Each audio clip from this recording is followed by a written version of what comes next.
This is the wallet that was in my Uncle Lawrence's back pocket at the time that he was killed. It's very precious to us. That's why I keep it in my vault in a sealed envelope.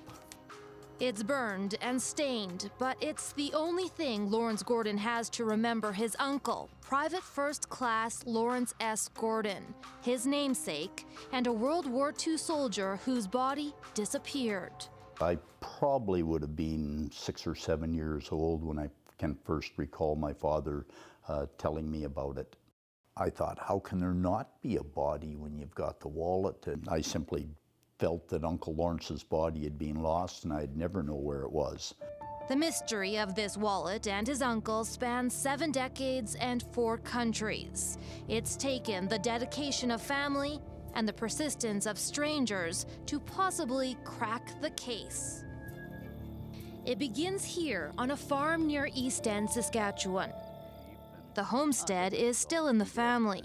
Uncle Lawrence, he was a horseman and cowman. Sam Gordon grew up hearing the story, how his Uncle Lawrence, in his early 20s, traveled south to Wyoming in search of work and adventure. The task force from Japan went to work. The farm kid from Saskatchewan decided that the U.S. military was better equipped, so he signed up to fight for the American Army. By 1944, he and his unit had made their way to France. The young private was doing reconnaissance, spying on the enemy. On August 13, 1944, near Normandy, his armored vehicle was hit by a German tank. All that made it home was his wallet. Inside, no identification, just photos taken on the front step of his childhood home. The little blonde boy on the right, that's Sam. And where is it taken? Right on the steps of the house there. So right here. Right there, yep. Grandmother was, like I said, was pretty mad over the Army not ever telling her anything. And she couldn't understand why they could send a wallet right to her door, and then he just disappeared after that. Private Gordon's mother wrote countless letters to the U.S. Army demanding details on the location of her son's gravesite. Her frustration is clear. October 8th, 1946.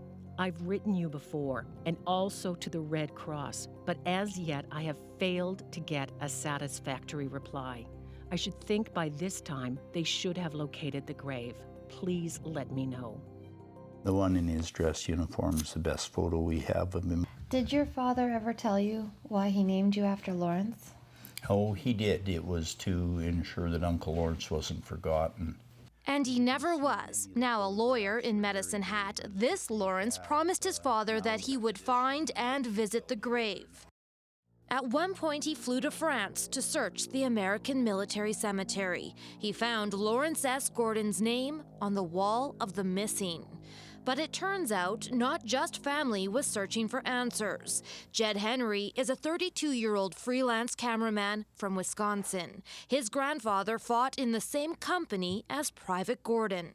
I had an interest in my grandfather and his service during World War II. And, for the last 10 years or so, I've been researching the group that he fought with. Henry discovered that 44 men in the unit had been killed in action, but only 43 bodies were recovered. He couldn't figure out why. There's sort of a soft spot for soldiers who are unknown or, never identified.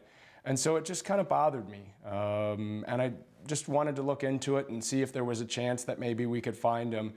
Jed Henry tracked down the Gordons, then spent the next 2 years making repeated requests for documents and military records from the American government and Army. If the body's in the U.S. system, you're almost doomed before you start. But finally, a breakthrough. The government declassified war records that contained forensic details about unidentified soldiers. They're called X-Files. They contain bone charts and dental records. Initially, it was believed that Private Gordon could be X6. Essentially, there was just a pelvis left of that particular person. And I said to Jed, that doesn't fit with the wallet.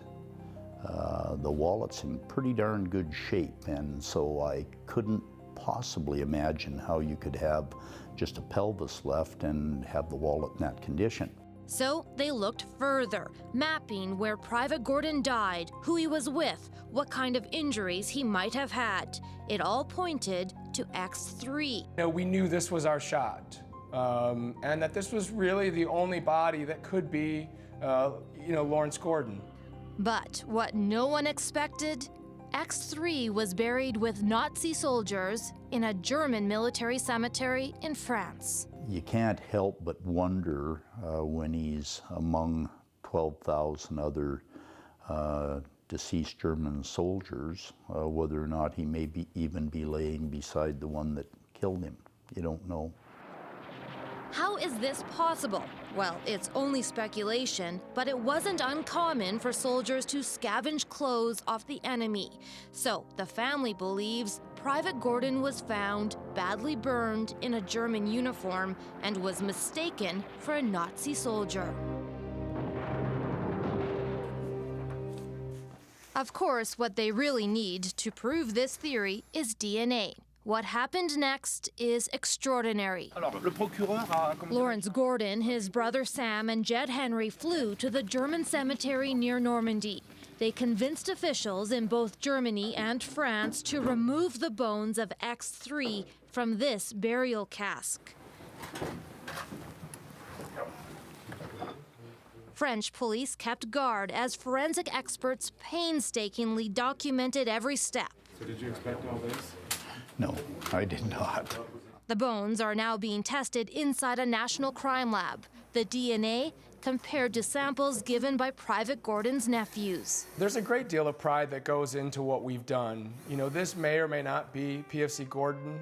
We won't know until the science is back with an answer.